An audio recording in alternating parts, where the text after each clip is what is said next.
Hello, my name is Nathaniel P. Wilkerson, and welcome to the first edition of the Medeek BIM series. So, unlike the other plugin video tutorials I've made in the past, on this series I'm going to be focusing more on dealing with all of the plugins and working on specific architectural models versus working on showing you different new features of the plugins themselves. So today I'm going to kind of go with a little more of a relaxed mode and hopefully show you kind of some details as I work through a specific architectural model. So let's just go ahead and kind of jump into it here. I'm going to first, as I always do, lay down a grid, and I like to start with the origin.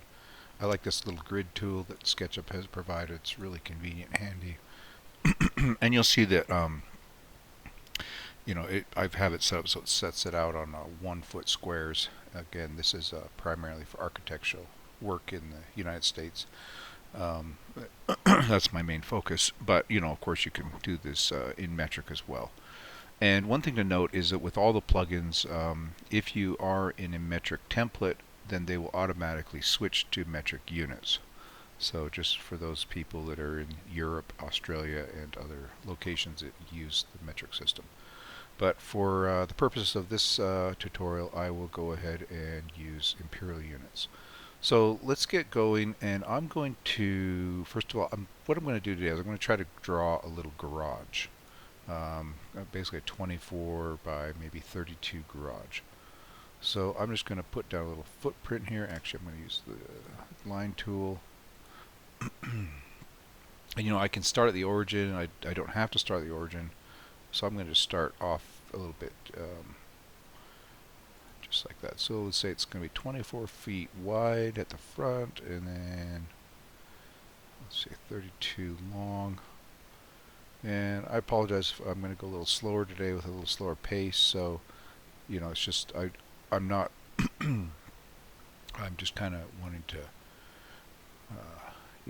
take my time and show you some features. So that's kind of the floor plan, what I'm going to do.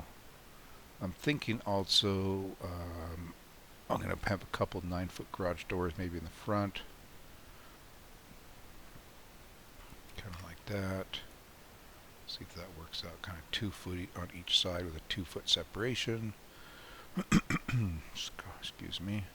And then I'm just going to go ahead and put a little, and these lines I'm drawing, oh sorry, I clicked the wrong button there, are basically just kind of help me with the layout purposes. You don't have to do this, but just kind of lets me see in my mind where kind of I'm going with everything.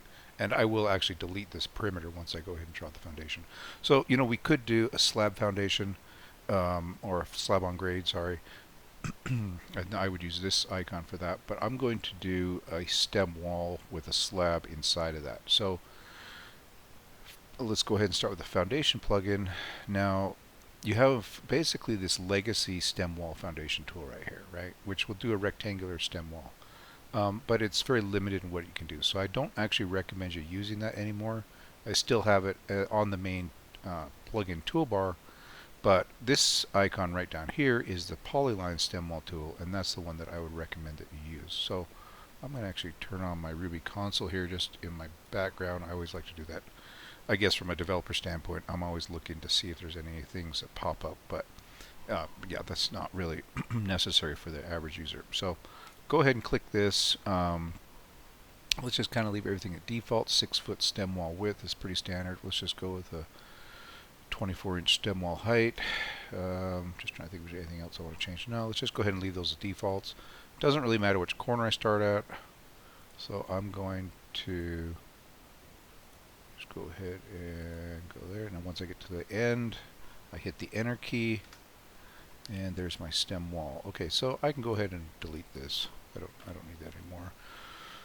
Okay, so what I'm going to do is I'm going to do a couple. I think what we're going to do is we're going to drop what I call blockouts into these into this wall, maybe a foot down. So let's go ahead and click this draw blockout. And actually, you know what? I'm going to use that 38 inches, which just happens to work for a 36-inch door. I'm going to put a door on the corner here. a man door. And yeah, 12-inch depth on the block out. Remove the anchor bolts. That's fine. And then I'm going to change this to a block out width of 9 feet or 108 inches. Just go ahead and hit update on that. And you'll notice the reason why I put this center line here is to help me basically line that up nicely. So you'll notice it removes the anchor bolts that are in the way, and that's the remove anchor bolt feature that I added fairly recently. Okay, so hit the space bar, jumps me out of the tool, and you can see also with the foundation plugin, and I'm going to try to point out little things, details as I go along here. You'll notice this hidden a layer or tag, and that basically shows you those blockouts and allows you actually, and if you go to delete them, which you can do, it will automatically turn that tag on, right? So if I click this, notice that this layer or tag just turned on, and that allows you to highlight those different blockouts and then delete them. And we don't want to delete them, so let's go ahead and just jump out of that. So yeah, I really don't need these anymore, but I'll just delete. I'll just delete this line. I'll leave that little center line there just for now. I might need that. I don't know. Okay. So next things here. Let's just hide this for now. This grid, and let's go ahead and drop the slab in there. So here's the draw slab tool. Okay, so this is different, of course, than the slab on grade. A slab on grade has a thickened edge. This slab tool is just the slab by itself. So we're going to go ahead and select polygon, and we're going to head and add, just start at any corner, it doesn't really matter where. And you're going to notice I'm just going to start at the perimeter at the top, and I'm going to work my way around this this foundation here and just lay out those points that I need, point by point. I know it's a little tedious, and actually, you know, at some point I should add the option just to have a ability to select a face, so that is something that would be worthwhile to have. Okay, so then we come back down here, and you'll notice right here there's like a little mark, a geometric mark. That just helps you end on the final point, and that will actually disappear once the so I'm just going to leave all these as defaults, no interior footings, and then I'm going to change this from that slab mesh stuff to just some number 3 bar at 24 inch on center, and hit OK. Okay, so there's our slab. Now if we and I apologize, I keep clearing my throat. It's the air quality out here is quite bad today, so I'm kind of dealing with that right now. If we kind of change our transparency of this concrete layer or material, we can see kind of what we have going on there underneath. So let's just go ahead and change that back. I don't need that there now. So right, so first of all, we just created this at that level. So all we need to do is we just grab it and just use the native tools, grab any corner and just drop it down 8 inches. Okay, and you know, it's arbitrary what I decided on that 12 inches. I could have done 8 inches. I could have done a deeper foundation and then brought the wall up higher so we could have a higher stem wall essentially around the perimeter of the garage. But it's just, you know, it's 12 inches with pretty standard, I guess. It could be less, could be more. Okay, so that is the start of our foundation. I'm going to go ahead and save this file just for in case I lose it. You know, you never know. I'll save often, as Aaron says. Let's just call this garage number 4. Okay, so now I'm going to go ahead and use the wall plugin, the rectangular wall tool. Of course, a menu popped up over there. That's fine. I think we'll just leave everything as default. I'm going to actually move this. Well, I'll leave that on that screen. So one thing to note is when you start a wall like this and you start wrapping around around the perimeter like this, you're going to notice something, and that is the way the corners are configured. Okay, corners are automatically configured, but the thing of it is, and then just hit space bar once you're done. Now let's, and notice I have these little end, what I call marks, turned on. You can turn those on if you want, but you don't need to. I just have them on right now. They're on the symbol layer, and I'll explain a little bit more about those. But let's turn off the cladding and a couple things here so you can see what I'm talking about here. So let's turn off our sheathing, turn off our gypsum. Okay. Yeah, again, these corner marks, yes. Basically, the way it works is this helps you to understand where your walls need to be so that they connect with each other. So if I take this wall and I move it, you'll notice that the that corner mark, right, is it's red at the end and then green at the start of the wall. And so if you want walls to connect properly at corners, those two marks should line up like that. They should be coincidental.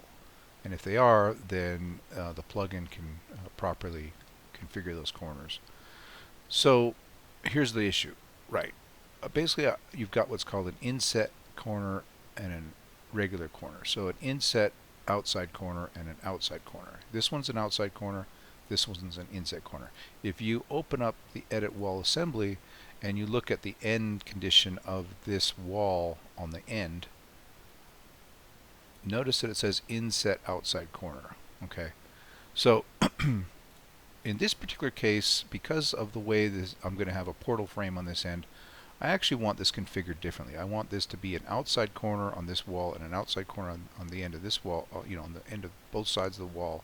And I want this to have the inset situation. So what we can do actually, so if we just quickly delete these, let's go, and we're going to start circling around this thing. Instead of at this corner, we're going to start here on this corner. And watch what happens. When I do that, I mean, you can always manually configure these corners if you like, okay? But I'm going to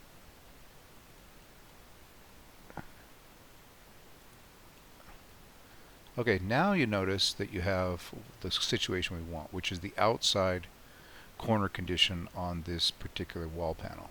And of course on the other side it's the same way.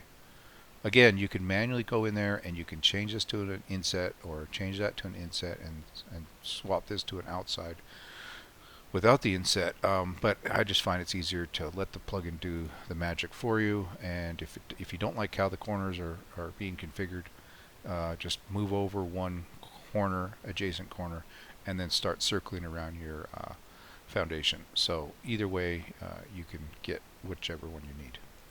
Okay, so that's our basic skeleton. Now let's go ahead and start adding those garage doors. So this is where it gets a little bit more interesting. I'm going to go ahead and click garage door, and I want a garage door width of 9 feet or 108 inches. And I also want to drop the door down into, well, let's go ahead and not drop it down. Let's just add it in, and then we're going to edit it and drop it down. So I think first thing you're going to notice is the door is up, right? That's not what we want. So we are going to, first of all, just go ahead and turn off some of this extra.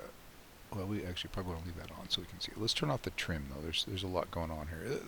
The thing of it is you know, the model gets quite busy. You know, you've got a lot of geometry going on, and we don't want to show all that right now. I'm going to turn off the casing as well. There's so many layers here. Okay, wall casing. Here we go. Okay, so we just basically have the garage door shown with the door frame and you know, of course, the the rails there. Right. So to edit a door or window or any opening for that matter, this little guy right here, edit opening. Click that. Click the opening. Up pops your menu. Sorry, that ended up on the other page. So all we need to do is we just need to drop that down by 8 inches, right? So we come here And there's a door vertical offset parameter. Just hit 8. And now it drops it into the right spot. Okay. I've got two 2x6s. I'm not sure why I didn't check that quicker. Let's just go, I don't know, 3 2x10s. That's good enough for now. And let's go ahead and edit this door as well. Just quickly update that. I know I'm probably going a lot slower than you guys would like. What was I going to do? Oh yes, drop down the vertical offset. Keep that down. Actually, I'm going to turn on the door hardware here. There's 2 options. One has a lock, one doesn't. I'm just going to go with the regular one. Okay, so it draws a little lock in there. And yeah, I'll do the same thing over here real quick. Again, you have to hit that tool. Turn on your there's a lot of options here. I'm not going to go through them all, of course, but I'm just trying to get a couple things set up here that I like. Okay, so there's our wall with the door, with garage doors. Let's go ahead and add in our man door on the others on the corner here. Okay, typical 36-inch door. Again, we need to drop it down as well. There's a door vertical offset here as well, 8 inches down. We'll just leave everything else as default. Just kind of line that thing up on that opening. And actually, I should turn on the grid, but I think this will work. Yeah, it looks like it did. Okay, so we got in the right spot. Just a 6x6 solid header. That'll work just fine. Okay, so I usually like to turn on the grid. So let's hit unhide all. Okay, so we got the doors in there. Let's go ahead and add a few windows. I could get real creative with the windows, but I'm just going to be really basic here. Let's see. Notice how the dimensions are drawn from the start and not from the end. At some point I may have it where it draws a dimension or shows a number from both sides of the wall. That might be handy. I realized that a few days ago. I was like, it's kind of a pain not to have that. Let's go ahead and put that 6 feet from the corner there. Maybe another one here, 6 feet from the corner. Let's go ahead and drop another one here, 26 I think is what we had. Yeah. Okay.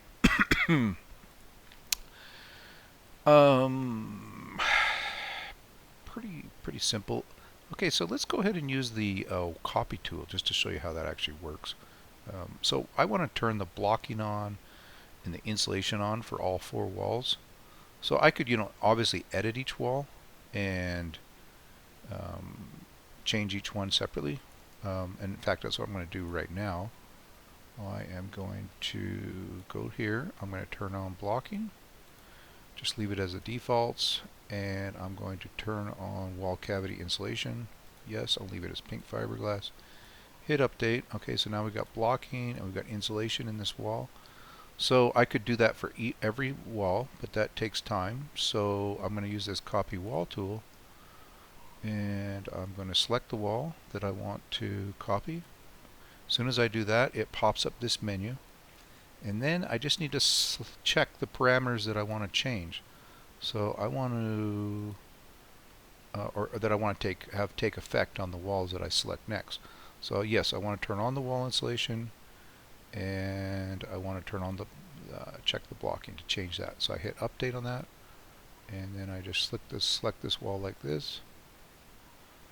And what did I do here? That is interesting. Why did that not turn on the insulation? I'm not entirely sure. So we'll need to go in and look at that. That might be an actual bug. I'm not sure. Anyways, yeah, that's interesting why that insulation did not immediately turn on.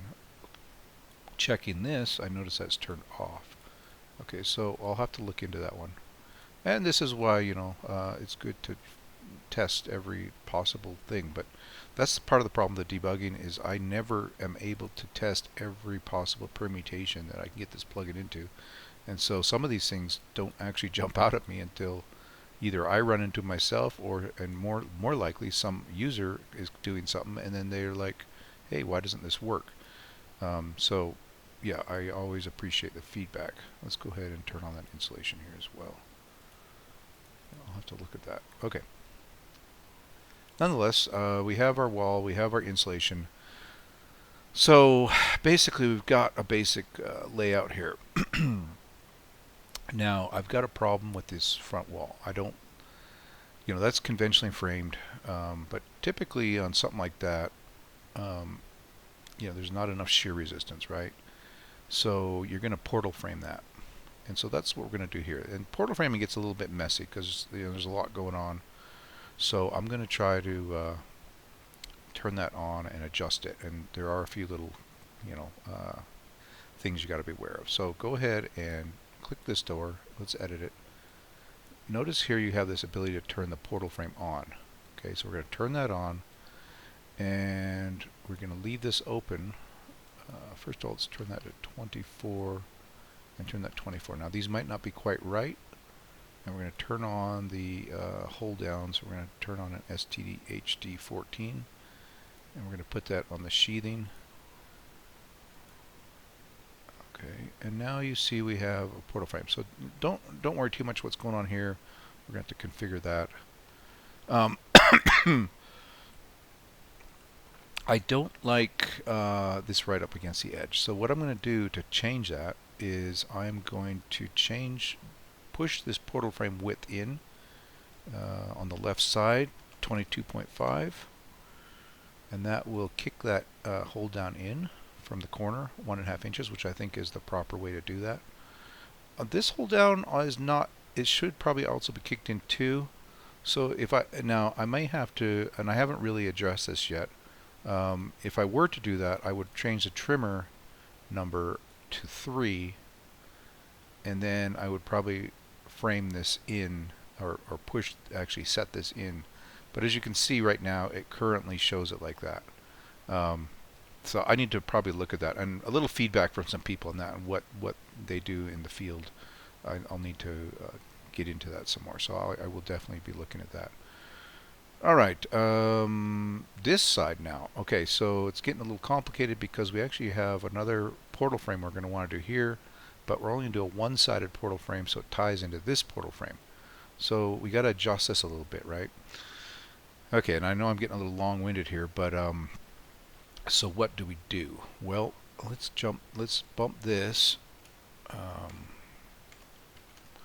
see what happens here. Okay, we'll go ahead and not edit that door now. Okay, so right now this door is currently not a portal frame, but if we want to portal frame this other side, let's go ahead and edit this door. We can do that, right? So we'll turn the portal frame on, and now we're going to do not both sides, but just the right side. And again, let's just do 22.5, and then this one doesn't really matter. I'm just going to put 24 in there just to keep things clean, but this one actually will not actually apply. I'm going to change my trimmer studs to 3, and then let's see here, turn on this hold downs, put it on the sheathing. Basically that means it places the strap on the sheathing or the framing of the wall. So it's actually going to be sitting on the outside of the sheathing. The sheathing's not shown right now, but if we turned it on, you'd see it would be landing on that. Okay. Okay, so now that's adjusted the wall. We've got that a little better. Okay, so you'll notice right off the bat, we got this situation going on here where we've got a hold down, but we've got we've got kind of two different portal frames with their hold down. So again, yeah, little bit complicated here. Actually, I'm going to go ahead now and I'm going to edit this one door one more time. I'm actually going to bump this portal frame over one more to 21 inches. And what that does is that puts the king stud for this guy let's hop into the group here. The king stud for this guy has its own king stud, and then the king stud for this portal frame is this one. So there, you want two there actually, because you want to be able to put nails into the header this way and nails into the header that way, and then assemble the thing, and then nail these two king studs together. But as you can see, we've got we've got a hold down for this portal frame, and then we've got a hold down for this portal frame. So we're just going to manually remove this particular hold down because it's redundant, right? We don't need it. So I'm just going to jump in here. Well, and the problem with this manually editing, of course, is now that we've manually edited it, as soon as we regen this wall, it's going to come right back. Okay, so you kind of, if you are going to do manual edits, you kind of want to leave that as your last step.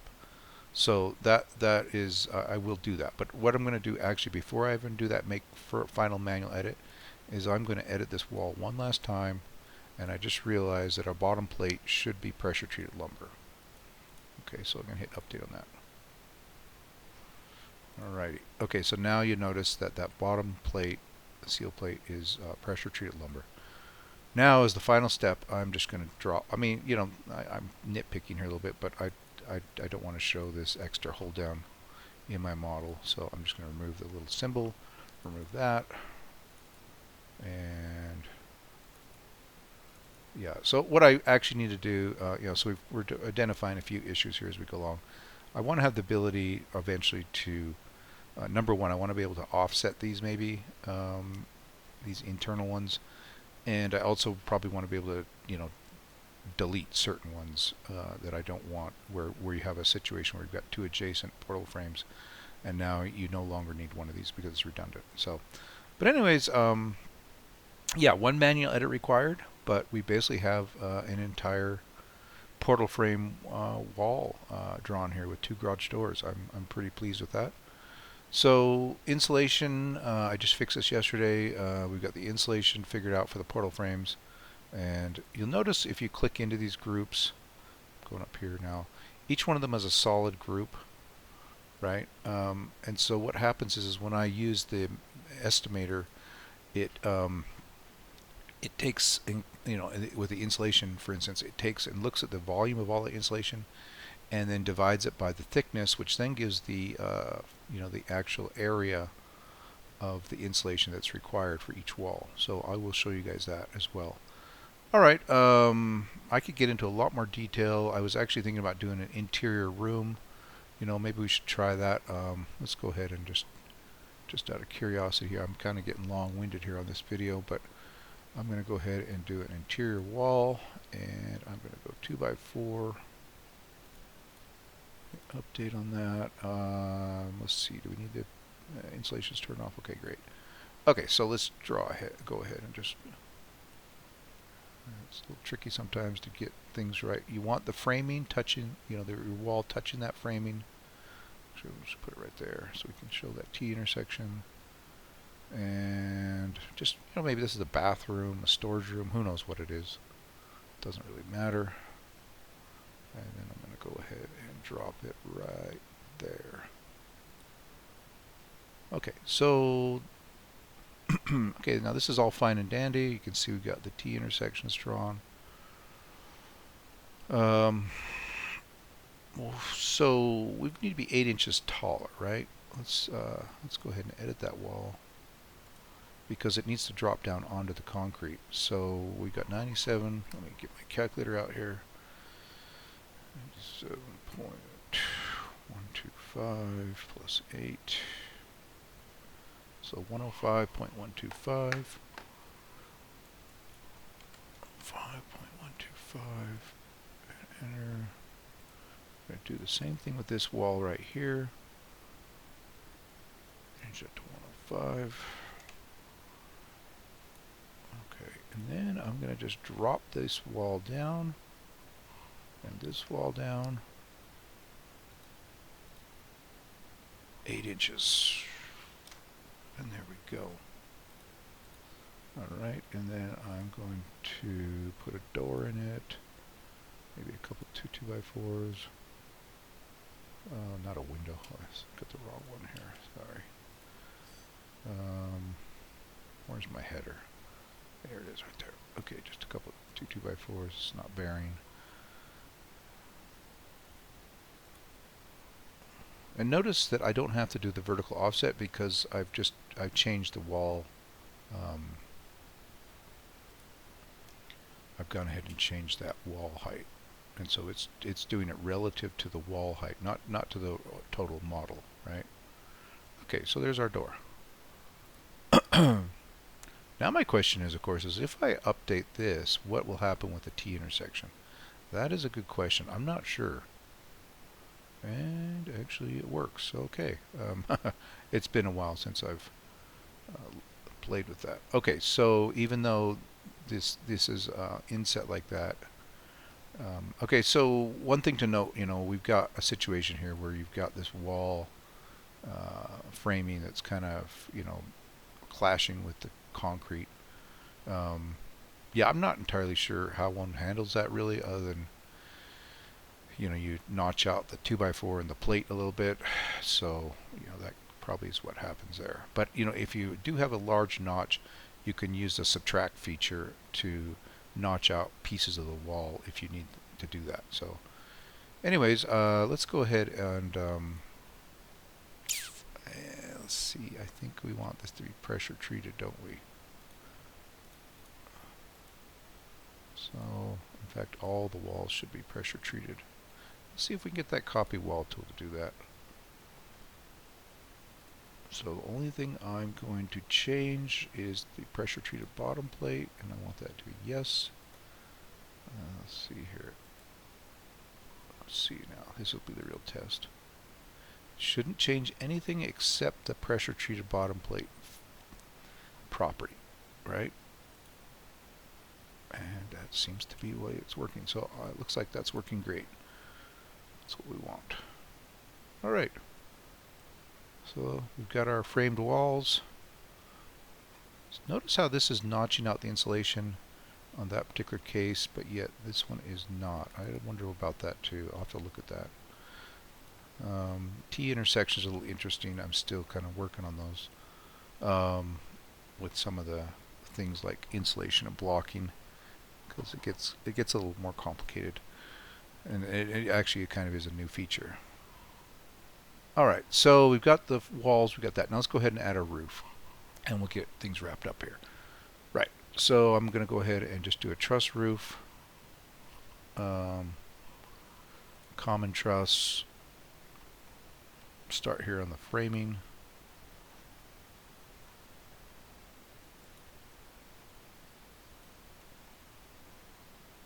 Just go right to this corner. Let's go ahead with a 6/12 pitch. Advanced options. Okay, let's just leave everything as default for now. We're going to change a couple things. Alright, so we got the roof on there. I still don't have it drawing insulation yet. So that's something I probably need to add in. It would be nice to have the ceiling insulation option as well. So there's always things that can be done. Let's go ahead and edit this roof. Just right click on it, edit truss assembly, and I'm going to change up a couple things here. Number one, I'm going to turn the gutters on, and I'm going to turn on the downspouts as well, and hit update on that. Notice we've got downspouts now and gutters shown. We've got the soften fascia turned on, that's all great. Ceiling gypsum, I thought I wanted that turned on. Let's turn that on. Okay, so it doesn't show because obviously we have the layer tag turned off. But if we turn that on, we can see that we've got the ceiling gypsum in there, which is nice. Alright, I think that's pretty much it. We've got ourselves a little garage. So, well, at least it is it for the model, right? Let's turn on all our layers here again now. So let's turn that sheathing back on, wall sheathing. So you can see we got the hold downs all positioned nicely. I'm still questioning a little bit about the placement of these inner ones though. Might want to kick those in a little bit. Just turn the wall trim on. We can always adjust all that wall trim stuff. And let's see, I think we just need the wall cladding turned on. I think that's it. Yeah, that should do it. With wall cladding, there are some options. If the cladding doesn't quite line up from this assembly to that assembly, there are options for adjusting now the placement of the cladding. So for instance, on this wall cladding, let's go ahead and edit this truss assembly real quick. If you scroll down here to wall cladding, you'll see what's called the material offset 0 and a horizontal offset. And that's just for the wall cladding. So you can actually adjust how that vertically is aligned. Let's say we just put 2 inches in there on the vertical. Hit update on that, and you notice that it bumped that up a little bit. Actually, we'll say 1. So it just helps you align things a little better, right? I don't know. I'd have to look at that to get that right, but that's pretty close. Okay. And also there is the ability to turn off these cladding lines, as I call them, so that things kind of blend a little better with the wall plugin. And sometimes that's helpful, like where you've got seams like this of one assembly meeting another assembly. But I'll go into that probably. I think I've already gone into that on another video. Anyways, so there's the garage. Let's go ahead and save it. So the one last thing I wanted to show you was just the fact that we have the Medeek estimator that can give you some information now on this entire assembly. I'm just going to go ahead and delete those 2 lines. Let's hide that. Doesn't have to be, but just that's a little cleaner. So what you do is you just go like this, click the Medeek estimating tool, up pops this little window. If you want to just look at certain assemblies, wall assemblies, roof assemblies, you can do that. I'm just going to hit select all. Okay, and currently the foundation assemblies, I haven't got it working for all the foundation assembly types, so it's not going to do anything with the slab or the stem wall right now. But yeah, it's got the wall panels it's found, and it's got the roof truss assembly it's found, right? So there's 6. So there's 4 exterior wall panels and there's 2 interiors. You just hit select all, clear all if you want, select all, and then just hit calculate. And it'll give you a little preview, and the preview doesn't show everything for each wall panel. It shows you quite a lot for all the walls, and then of course it shows you for the roof. But it's not going to show you everything. And basically, this is just a preview. So you click this little thing. I'm going to save that to my desktop, and let's just go ahead and overwrite that one I wrote earlier. And just say, you can name it whatever you want. So what I'm going to show you real quick is that, and just close this out, that this nice little CSV has now gone into Excel, and there you have. Let's change these here. Just change their column width, like say 15, so we can read them actually. So yeah, it basically spits out a pretty detailed cut list or building material list, whatever you want to call it, for every wall panel. It's quite in depth, so I mean there's a lot of information here. I just recently added the insulation, so for every wall panel it's calculating the square footage of that insulation, and of course it's pink fiberglass PFG. So there you go, and you can take this and do whatever you need to do with it. I like bringing stuff into Excel myself, just because then I can manually create formulas and do whatever I need to do with it. But yeah, I'm pretty happy with the estimating module. It's getting more and more fleshed out as we go. There still are some things I need to add in. For instance, it's not showing the hold downs for the portal frames, even though it is showing some of the portal frame information, like the king studs and such. Let's see, where is that? Let's go here. I can't remember which wall panel it is. If we go down to which wall panel, okay, so we go to the garage. If you go to the garage, specific garage entries, you'll see you've got, that stands for portal frame king studs, portal frame jack studs, and you can see that you've got 2 garage doors. And you'll notice with this one, you've got with this double portal frame, you've got 8 portal frame jack studs, right? Whereas this one you've only got 4, because on the other side you've got a regular king stud and a regular jack stud. So it gives you quantities, it gives you lengths. It should be pretty good, and yeah, I'm pretty pleased with where it's going. But of course, there's more to be done. So I'm going to go back to the model and just end off there. Like I said, we've identified a couple issues, minor issues, mind you, but there are some issues we got to look at.